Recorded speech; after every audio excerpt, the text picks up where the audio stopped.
All right, good morning, everyone, and welcome to Hokyoji's Sunday Morning Dharma Talk. It is my pleasure this morning to welcome our speaker, Ryushin Jan Freier. Ryushin is a longtime practitioner who started practicing at MZMC in 1985. He received jukai there in 1988, and he worked as tenzo and mostly other kitchen-related jobs until 1994. He attended Clouds-in-Water Zen Center for a couple of years starting in 2002, and in 2016 he became a member of the Hokyoji practice community, and he volunteers regularly at Open Arms and Second Harvest Heartland to feed those in need. So welcome, Ryushin, and take it away. Okay, is this loud enough? Because I'm further away from my iPad than usual. Yeah, we can hear you. Okay. Today I'm going to talk about Bodhidharma. So Bodhidharma is a big influence, founder of Zen in China. And there's things that most of us know about Bodhidharma. Some of them fictitious, perhaps, but some of them very relevant nonetheless. So we know these are a few things that most people know, get exposed to Bodhidharma in some way, aside from the pictures and such. So he arrived in China about 520. We know that he did 9 years of wall sitting.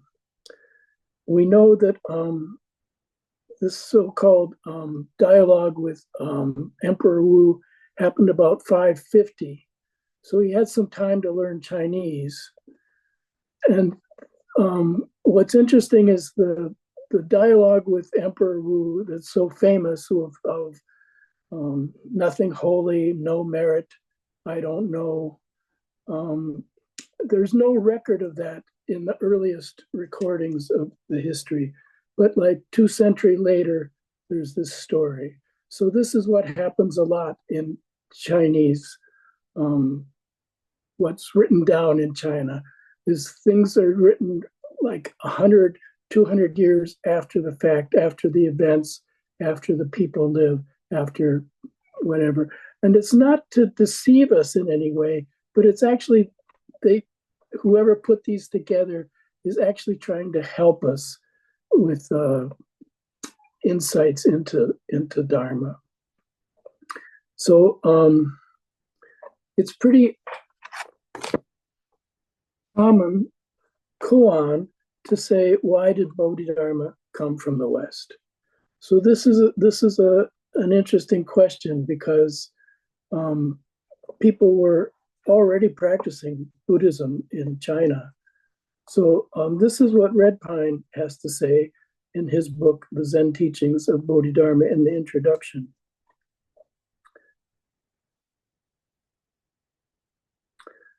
The reason is he alone is credited with bringing Zen to China.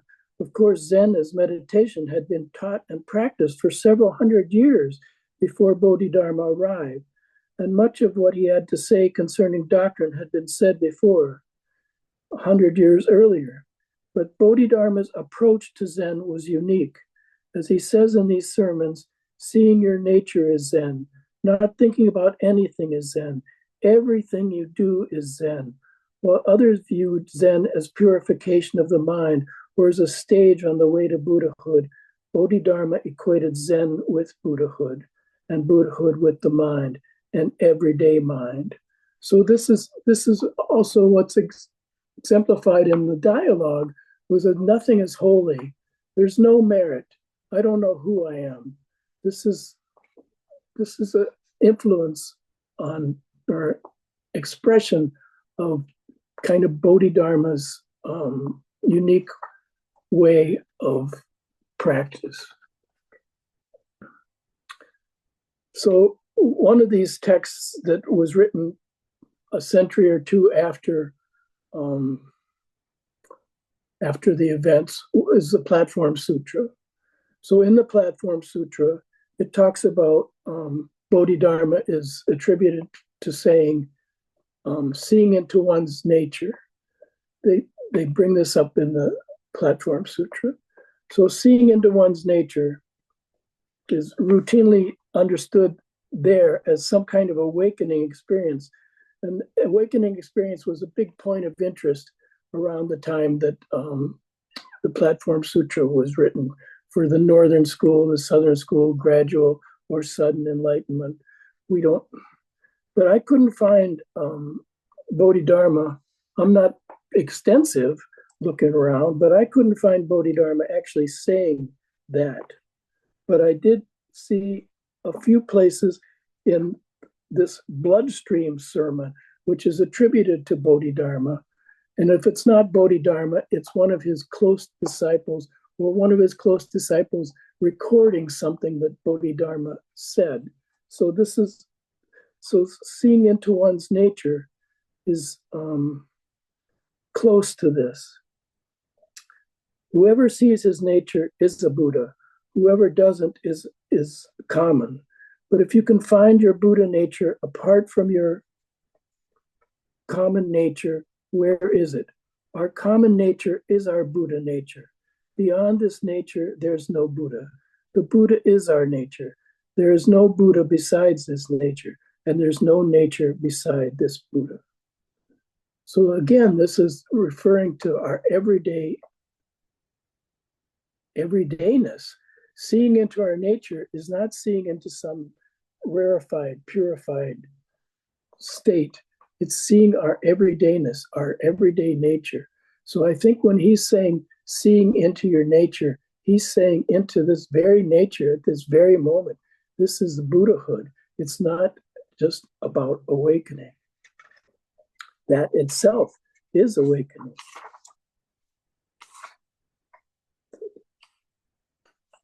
I thought there was another quote about this. But we don't need that.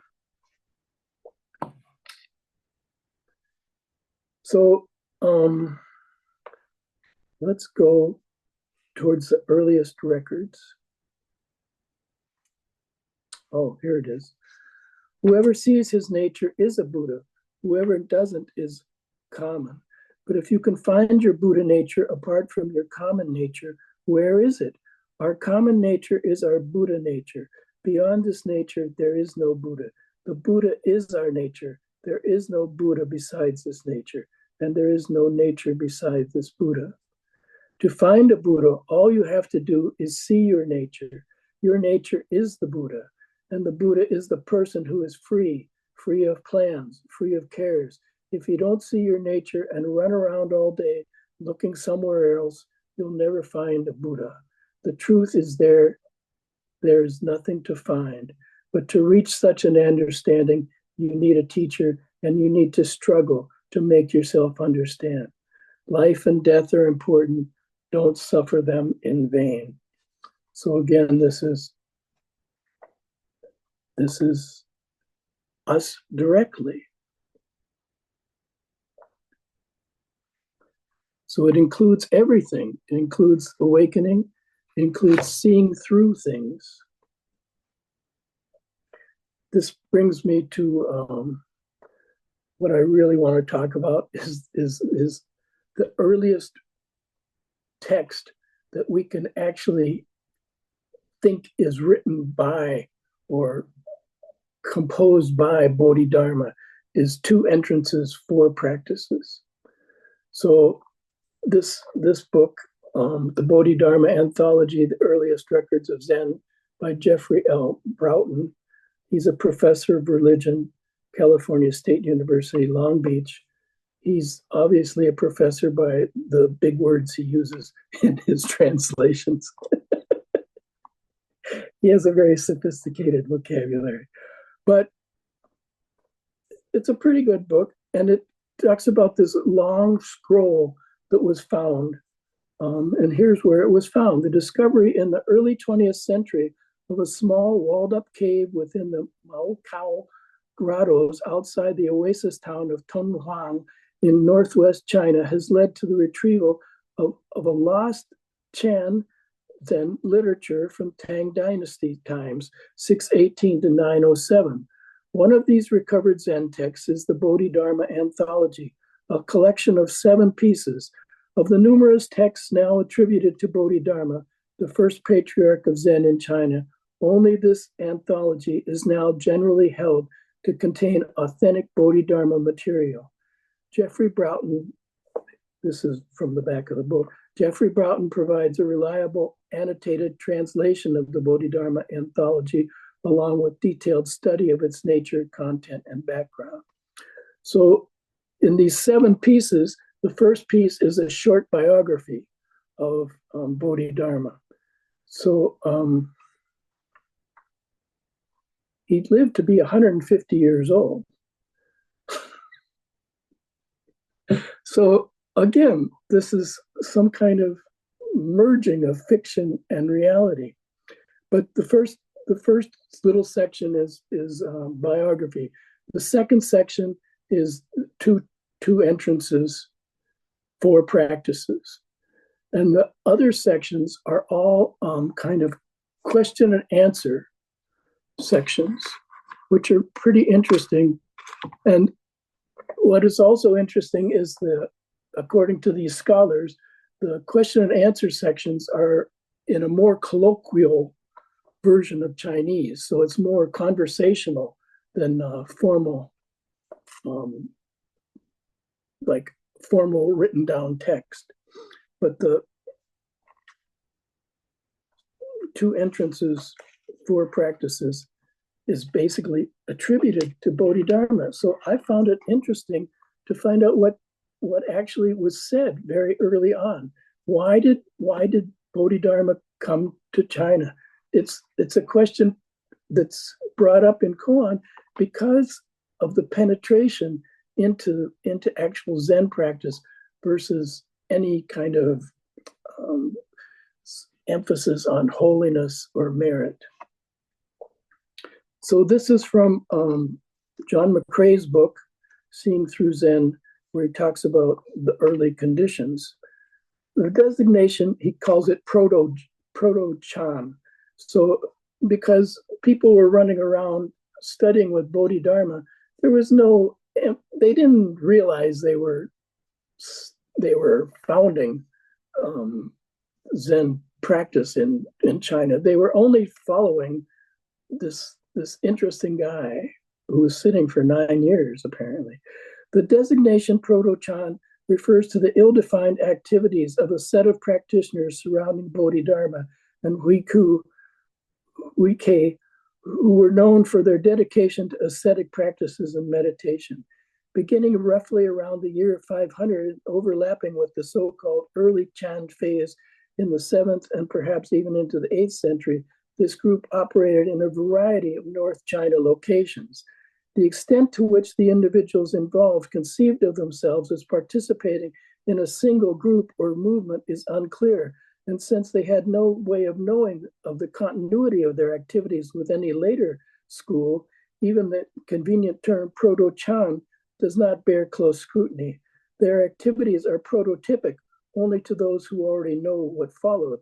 We know of a small number of figures who studied under Bodhidharma and a somewhat larger number who were primarily associated with Hiku, presumably after his master's death. There is a certain quantity of biographical information about the participants in Proto-chan, and although it attests to the variety of their backgrounds, it imparts only a shadowy image of any shared group esprit. One important feature of Proto-chan, at the very least a feature important for subsequent evolution of the school, was its common focus on a text circulated under Bodhidharma's name, the treatise on 2 entrances and 4 practices. As this text circulated, practitioners who identified with Bodhidharma's message appended their own comments to it, making it an expanding anthology of the earliest Chan teachings. Thus, while we cannot describe the scope of Proto-chan activities with any accuracy, the treatise on the 2 entrances and 4 practices provides insight into precisely those ideas that form the doctrinal nucleus of subsequent Chan practice ideology. The text describes a fundamental attitude of emphasis on the existence of Buddha nature, or the potential for enlightenment within all sentient beings, as well as an attitude toward how this understanding of Buddhism may be carried out in daily life. Another scholar I ran into said this treatise got passed around by wandering practitioners.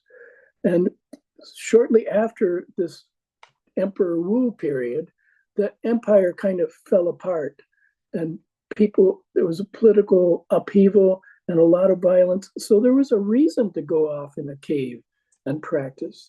And there was a reason to wander around. And there's a reason one of Bodhidharma's followers lost an arm.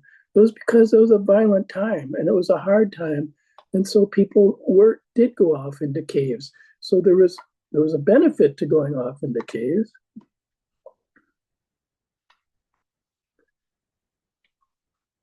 Let's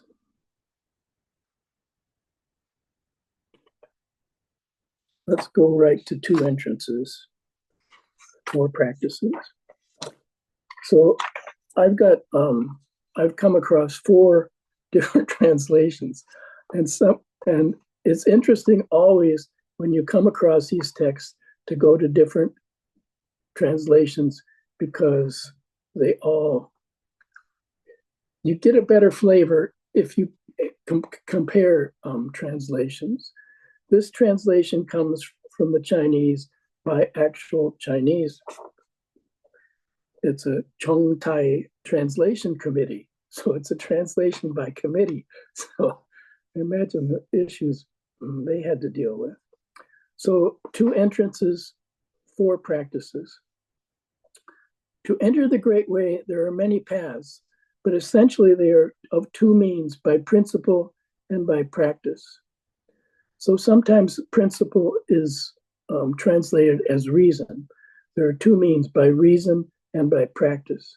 And I think by principle and reason, I think they're talking about the principle of the law of the universe, or the reason, the way the universe works.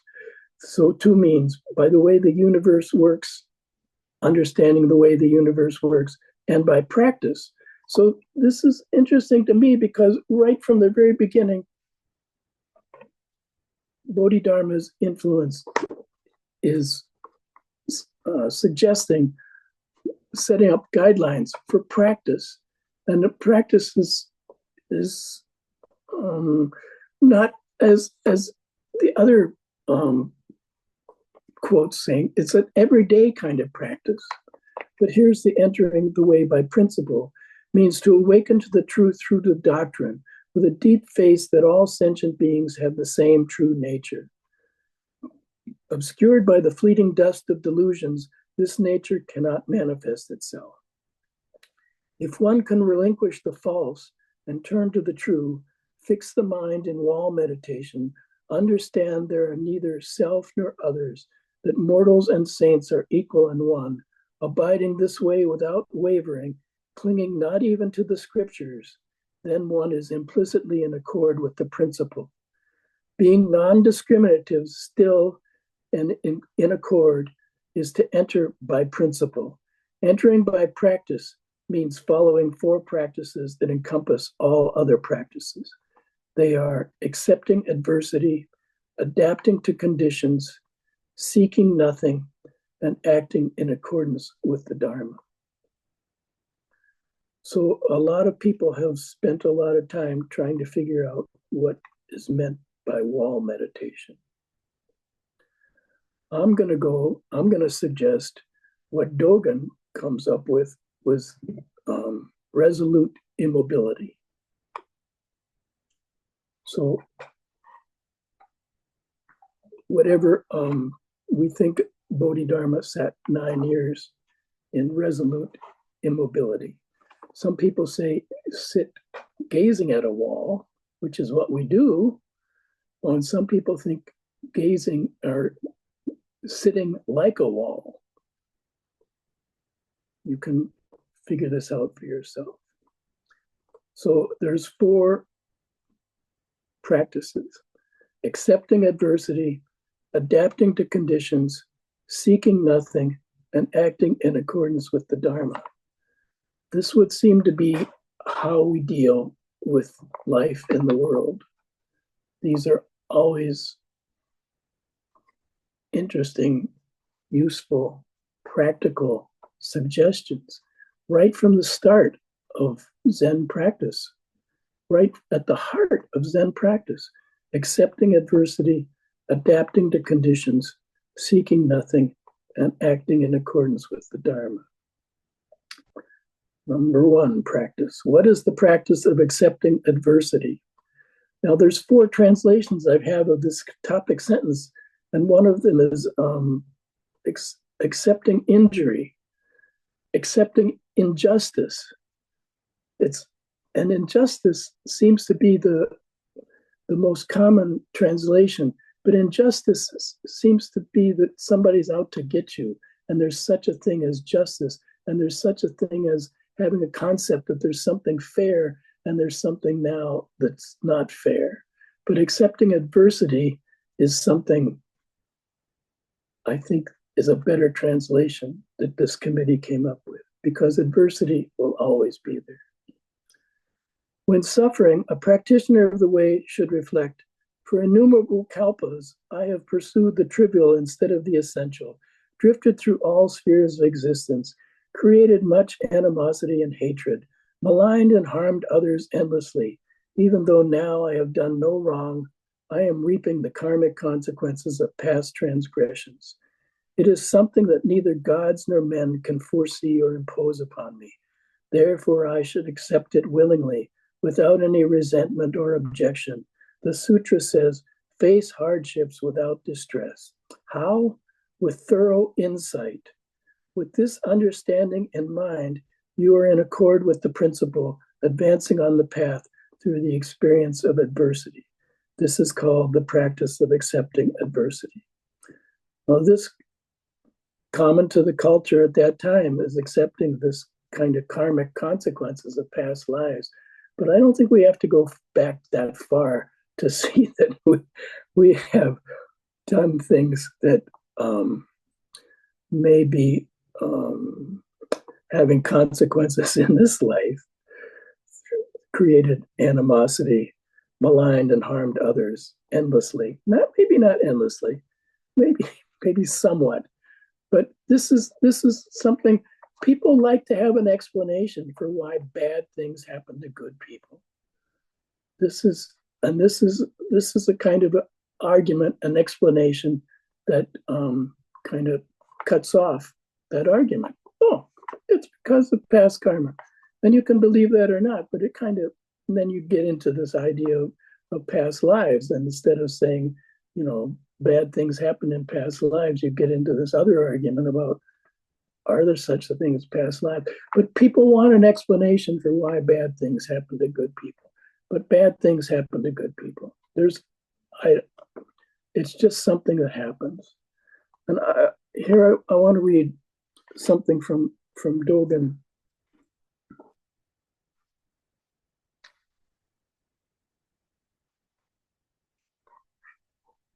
This is from Guidelines for Studying the Way.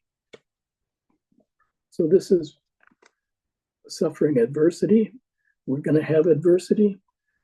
If the Buddha way were originally easy to practice, then teachers of great capacity from olden times would not have said that practice is difficult and understanding is difficult. Compared with the people of old, those of today do not amount even to 1 hair from 9 cows. With their small capacity and shallow knowledge, even if people of today strive diligently and regard this as difficult and excellent practice, still it does not amount to even the easiest practice and the easiest understanding of the teachers of old. What is the teaching of easy understanding and easy practice, which people nowadays like? It is neither a secular teaching nor Buddhist teaching. So Dogen had some rough times, and he's saying people want things to be easy. And of course we want things to be easy, but there's always adversity. So we have to deal with adversity. How? with thorough insight. So this is seeing into one's nature. What is the source of the adversity? What is the source of our reaction to the adversity? You can ponder on that one. Second is the practice of adapting to conditions. Sentient beings are without a self, being steered by karmic conditions. Suffering and joy are experienced together as a result of causes and conditions. Any reward, blessing, or honor is a consequence of past causes and is gone when the necessary conditions are exhausted. So what is there to be joyful about? Knowing that success and failure depend on conditions. The mind, with a big M, neither gains nor loses, remaining unmoved by the winds of joy. This is to be in harmony with the way. Therefore, it is called the practice of adapting to conditions. So conditions are always changing, and we have to adapt to conditions. We don't,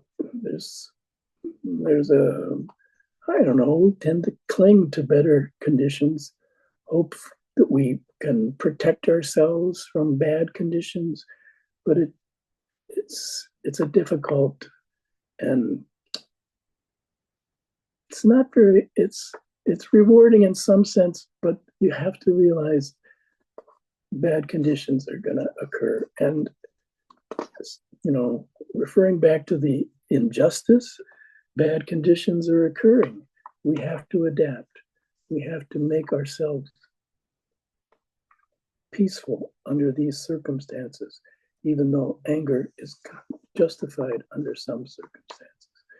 But there's this, in both of these, in accepting adversity and adapting to conditions, there's finding a place that realizing that these things are just ongoing, that there's an impermanence to these things, and that Suzuki Roshi talked about a screen and the projection on the screen, that all kinds of conditions project onto the screen, but the screen maintains its own identity, its own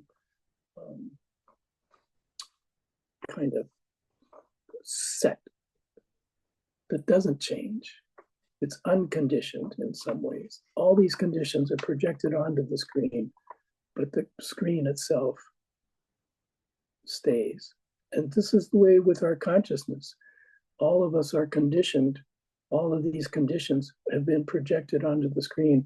All of these conditions create patterns and habits that we deal with, but the mind, the consciousness, is just there.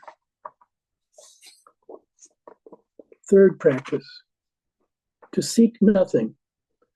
Ordinary people in their perpetual ignorance crave and form attachments to everything, everywhere. This is called seeking. The wise are awakened to the truth and choose reason over convention. Their minds are at peace and in accord. All forms change with karma. All existence is empty, and hence there is nothing to be desired. Blessing and darkness always follow each other. The long sojourn in the triple realm is like living in a burning house. To have a body is to suffer. How can one attain peace? Those who understand this renounce all mundane existence, cease desires, and stop seeking. The sutra says, to seek is to suffer. To seek nothing is bliss. It follows that to seek nothing is to truly follow the way. This is the practice of seeking nothing. So the common understanding of these practices is this is the way we go about in our world. And this is what we experience in our world. We experience adversity. We experience adapting to conditions. And then we come to this, to seek nothing. And when I came to this seek nothing, I had the small realization that these practice instructions also apply to our meditation. And this is a key point, I think, of these practice instructions, that what are we doing in our meditation except accepting adversity. We are learning how to accept adversity. We are learning to find some kind of understanding of the cause of our adversity when we're adapting to conditions. So accepting adversity, I mean, Tara Brach wrote a whole book about radical acceptance. And like any therapist, she included case study after case study where this radical acceptance worked.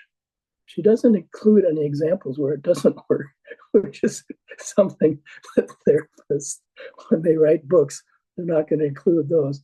But it is a positive practice, this radical acceptance of things. And the radical acceptance of things includes your conditioned reaction to things and understanding that and seeing through that.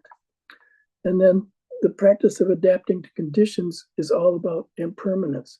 So even in Zazen, when we have something that's happening that seems to really be nice, it's not going to stay. So you might as well do your best to enjoy it at that particular time.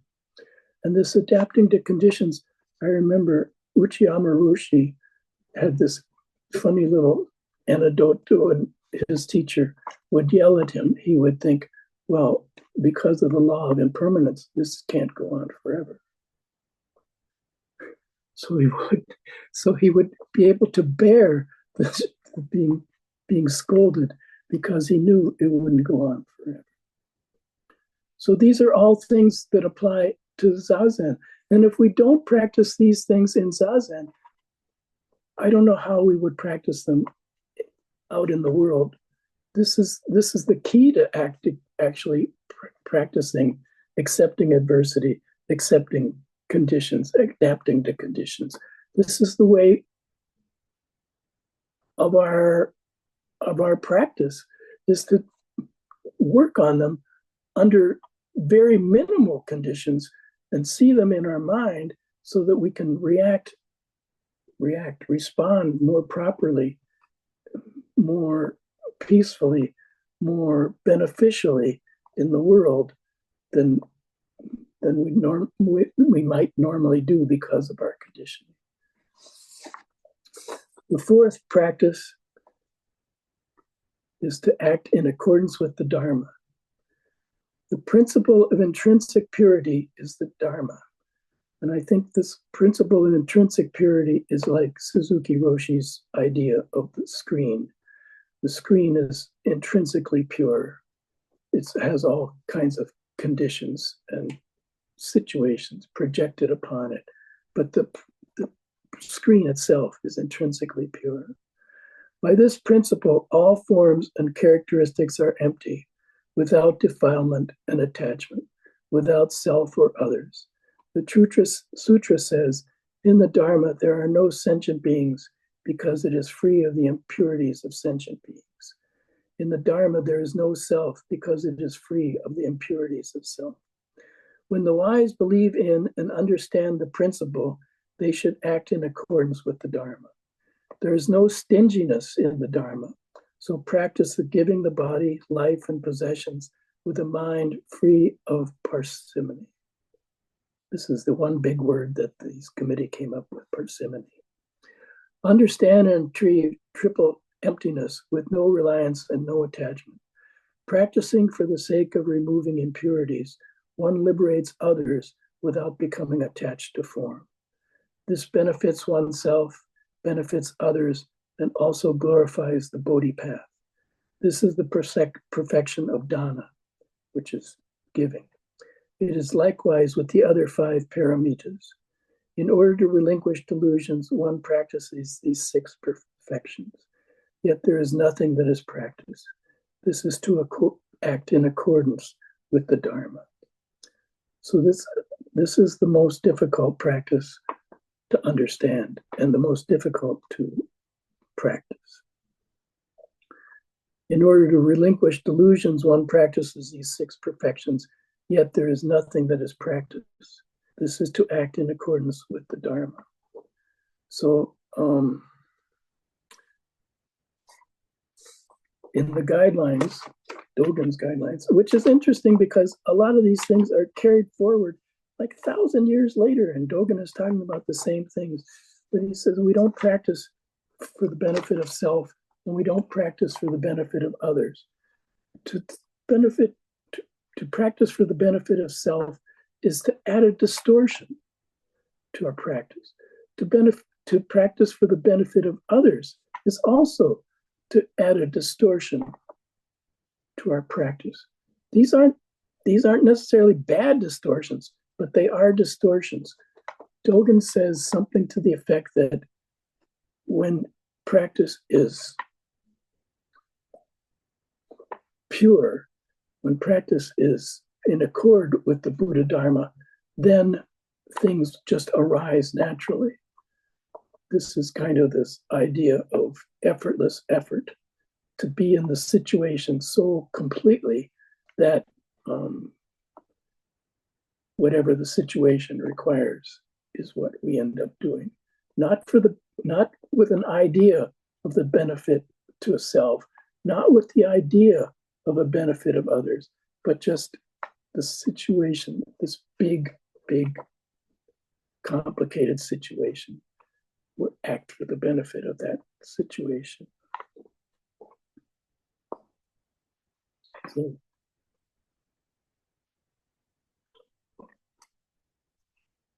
So to see this, so that's the 2 entrances and 4 practices.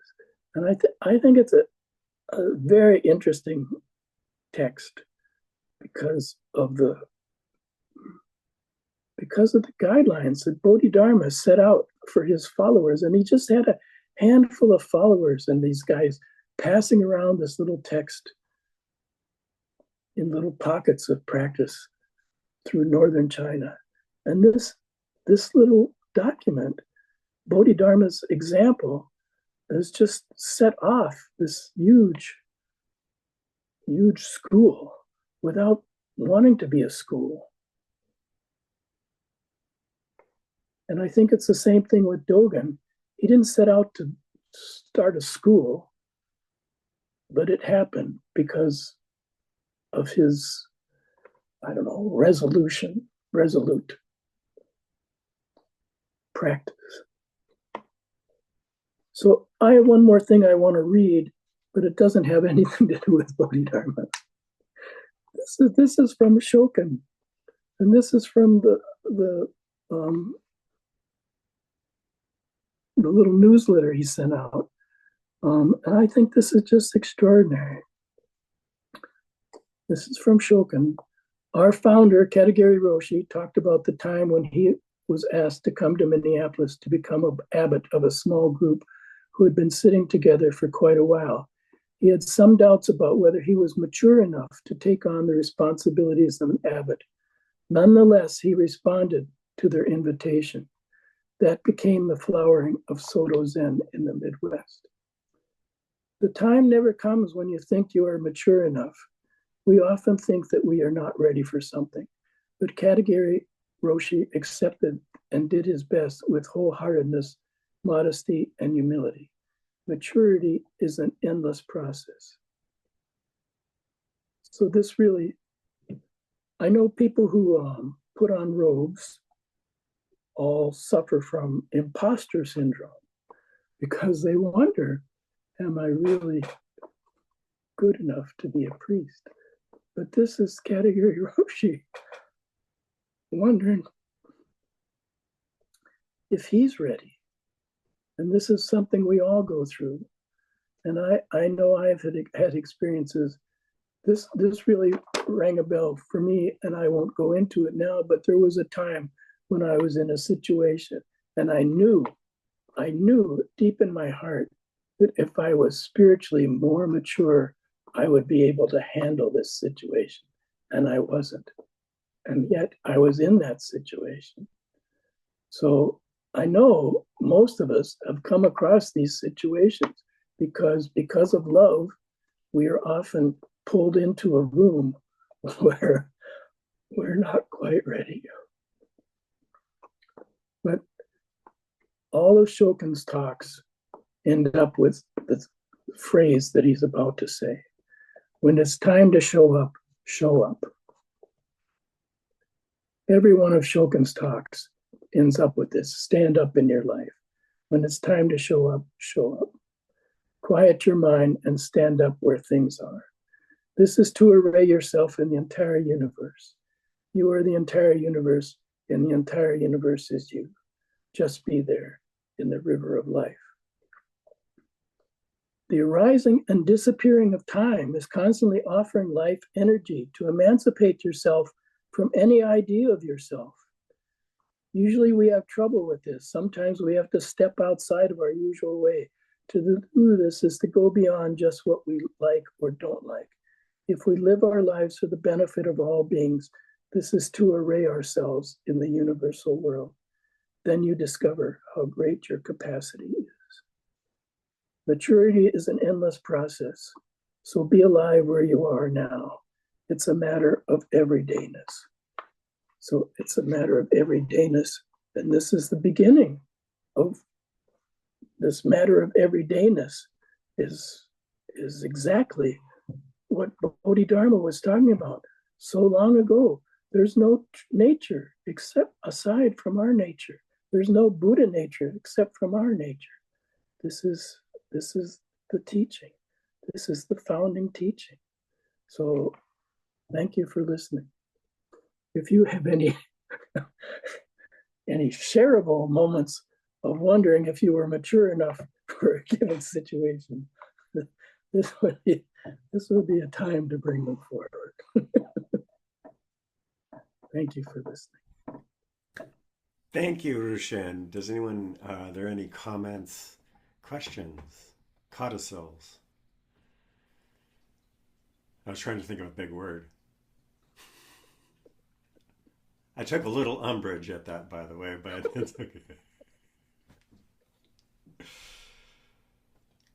I think it's a wonderful book, but it's obvious that he's a professor. We do like our Latin. No offense, but it's obvious that he's a Western professor. Sorry. When everybody else talks about what is the practice of suffering adversity, he says, what is the practice of requiting injury? It's like, whoa, this goes off in a whole nother direction. You know, Ryushin, thank you for your talk, by the way, which I found very enjoyable. Thank you. I don't know, I was writing down a bunch of little comments, and I'm not sure what's really relevant, but when you mentioned, I'm going to share one of the snarkier ones, I guess, which is when you mentioned, not snarky about you, just kind of like the general situation. When you mentioned that, you know, you can get a better sense by you know, like looking at all the different English translations. Yeah, I think that's true up to an extent, but you know, we might want to consider the possibility that maybe all of the English translations have problems, which I don't know. I wish I had more time to like kind of like switch what I was doing and like really delve into this Bodhidharma stuff. Yeah, there you go. See, if you don't like the translation, do it yourself. Well, as you know, I was starting to go down that road a little bit, and you know, not knowing anything about Chinese, that is a bit of a rabbit hole. uh, but yeah, it's like so. Here's my question for you. I mean, there's like a number of different ways to go with this, but what kind of strikes me as I get more and more into the Bodhidharma material, and this has been a long process because it at first like seemed like so hard and so alien, but as I get more into it, it seems like very much of a piece with kind of the stream of Mahayana teaching. So, you know, my question is, do you agree with that? First of all, would be one. Are you starting to get that sense? And, you know, like, if so, I think, yeah, it's true that Bodhidharma and his kind of band of, you know, his loose band of interesting kind of radicals, perhaps, or some kind of interesting proto-faction were like definitely doing something. But my general question is like, what do you think the difference was in what they were doing, like the fundamental difference, and what was going on in China in Buddhism, which I think, as you alluded to, was like already like a vast scene of things going on. Well, Red Pine pretty much says that the practice in China was a kind of the lesser vehicle, and people were interested in merit and holiness and reaching specific states of mind. But so for Bodhidharma to come along and say, no, it's your everyday nature is quite a shock to that system. And I think that's the basis of the whole Emperor Wu dialogue. Hey, what is the state of holiness, or whatever the question is? He says there's nothing that's holy. Everything's beyond holy or not holy. Well, what about me making all these monasteries? He says no merit. And you go, who the heck are you? And it's like, I don't. He doesn't give him a good answer. And it's like, it's a question. It's an ongoing question, even for Bodhidharma. Who am I? What is all this conditioning projected onto this screen? What is he's asking himself that question. And one thing that's interesting to me is that after, someone I read this week says, it took Bodhidharma a while to learn Chinese. So I'm thinking, maybe these short answers with the Emperor Wu dialogue was because he didn't know Chinese already.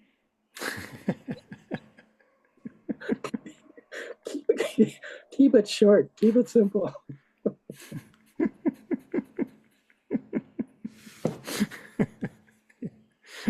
Yeah. One of his students was a scholar of some and translated from Sanskrit to Chinese. So I'm thinking that person may have been responsible for writing down some of Bodhidharma's thoughts, and with this merry band of practitioners. Yeah. I'm just thinking about this and wondering, we don't know the whole story. Maybe there was a translator with him interpreting between him and the emperor, Yeah, for all we know. You'd think the emperor would have, because they were on. I mean, assuming for a moment that exchange actually happened. Well, yeah. Since there's no records from that time, don't mention that. Except for like 200 years later, then suddenly there's this dialogue. Right. But the other thing was that the interesting other thing that's going on is that people in monasteries don't pay taxes. So if you're a monk in a monastery, you're not paying taxes. So suddenly that was very popular. So there was just this explosion of people who wanted to go to the monastery, and there may I don't know how sincere all these people were, if they're there to avoid taxes.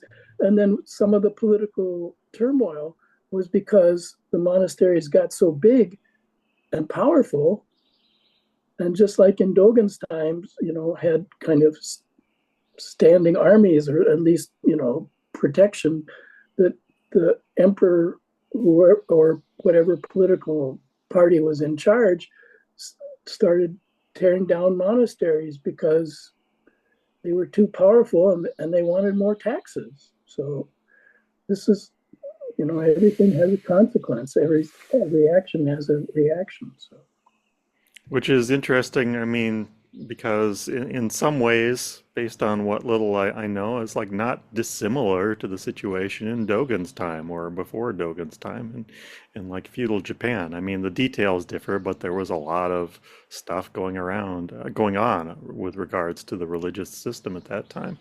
And a similar situation of, like somebody, I would say, like trying to get at what is the actual essence of this teaching. So I don't know. I find it fascinating. I appreciate your take on it, which seems to me to present that Bodhidharma's understanding is, not that. I mean, it's of a piece with Dogen's understanding. To me, it seems like there's a straight line through all this stuff, which is pretty cool, considering I did not get that impression, like early on. Yeah, that's why I was interested in this text of Dogen's of guidelines for studying the way, because there's a lot in here that follows almost directly from what Bodhidharma is saying. Yeah, I think so. Anyway, thank you.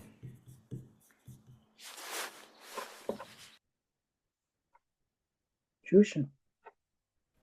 Hi. I just had a quick, well, I have not quick comments, which I will probably talk about in my Dharma talk next week. Because my series, we're finally getting Buddhism to China.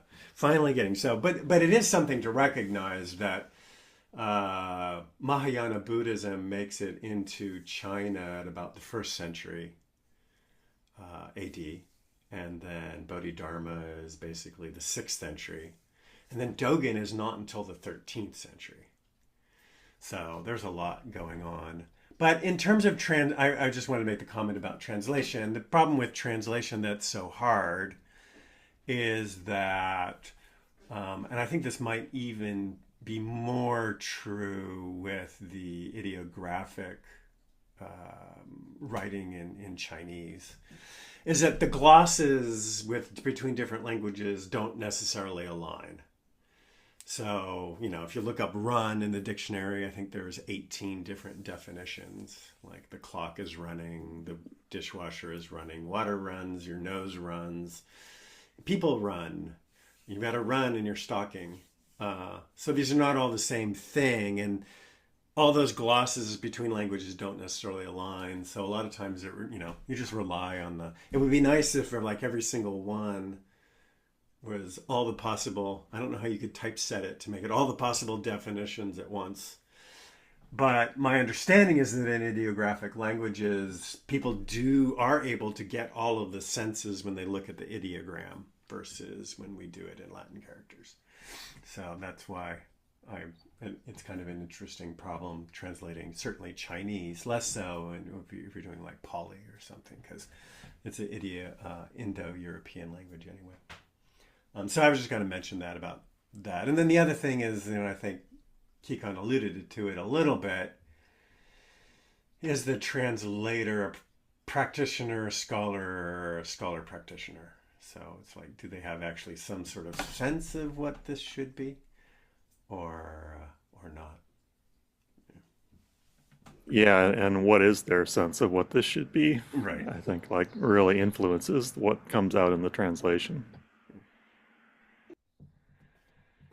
But it's just a preview. I'm going to take the contrary opinion, and I'm going to say this is a rejection of Mahayana.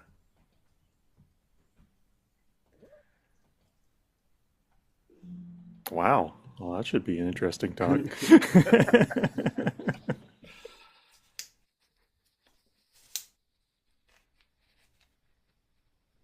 It is it is pretty obvious in some cases where there's the person doing the translating and the commenting is not a practitioner. Yeah. And there's other cases where it's obvious that the person is a practitioner, and they're even more baffled by how to translate something because they know what they're talking about, but they don't know how to talk about it. Right. And I think that goes to a lot of different aspects of that. I think it's good that non-practitioners can, you kind of sort of an outsider's view, a non-biased view, and sort of getting through the hagiography, which is why I appreciated Shake's book, Van Shake's book. But then sometimes you can go a little bit too far. This Bodhidharma anthology also apparently there were Tibetan um, versions of some of these, some of the things found in these scrolls. There were Tibetan versions of these as well. And one of the interesting things about all these question and answers sessions in the other parts of the 7 is they recognize that there's a more colloquial, everyday set of languages of Chinese being used in these questions and answers like these. Well, this really gives them even more authenticity, that the people are just, student asks a question, teacher answers it in an everyday language. So it's not like it's not a formal setting. It's like they're just sitting around talking and questioning back and forth. So it's interesting to me that they can even recognize that. I don't know what the difference would be in someone recognizing colloquial Chinese versus by an ideogram language. So that's interesting. So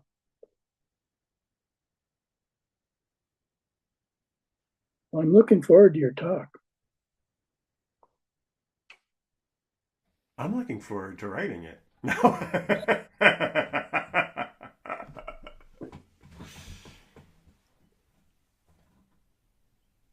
Anyone else? Mary? Yona?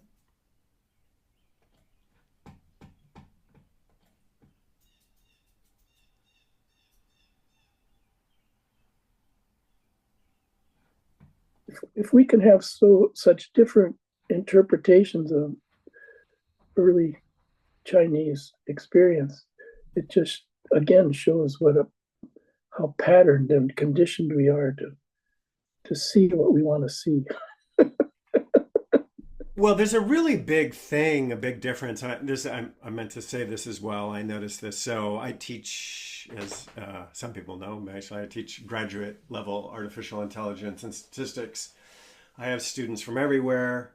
There are clear cultural patterns between my American students, my Indian students, my Chinese students.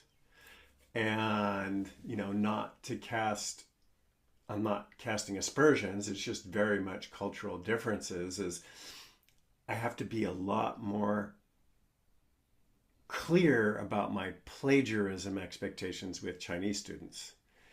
Because throughout Chinese history, there's not the same sense of plagiarism. It's like throughout, there's attribution, footnotes. It's like, I'm taking this and I'm making it my own.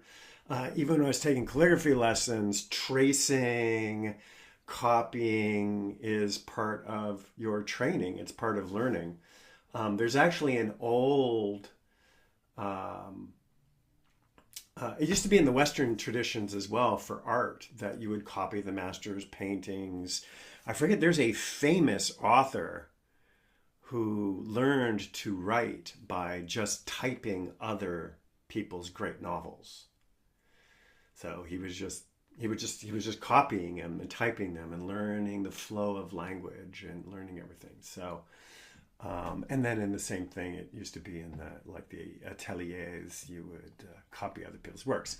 But it's much more embedded in Chinese culture that you learn by tracing, you learn by copying. This is the way it's done. And so I do have to emphasize. And so there was no idea of like, well, I'm just going to take what this person wrote before me and I'm going to embellish according to the current understanding and fashions. That's a point that they make, is that these, even on that long scroll, which seems to be one of the earliest things they found, is like there's reason to think that for 200 years, students added and edited based on their understanding, because that's part of the culture, I guess. It didn't stand like some sacred document. It was a living document, especially if it was passed around from group to group. I found out like just yesterday, I think, that, and this is from a reliable source, the Soto Shu translation of, I think, Shobogenzo. It looks like parts of Fukan Zazengi, Dogen's most fundamental work, were uh, actually coming more or less directly from somebody previous in China. It's like literally like saying this pretty close to the same thing. Wow, that's really interesting. Not all of it, but some of it.